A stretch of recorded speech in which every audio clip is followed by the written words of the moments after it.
Ganda yung dagat, kahit medyo maulan, madami pa rin naliligo.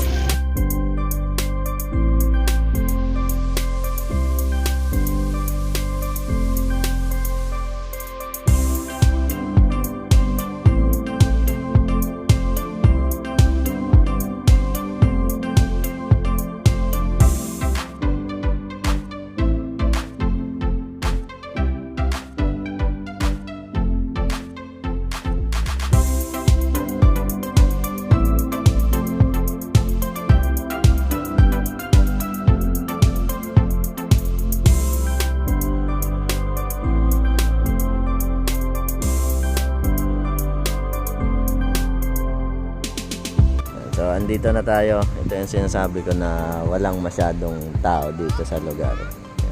Walang bahayan masyado dito.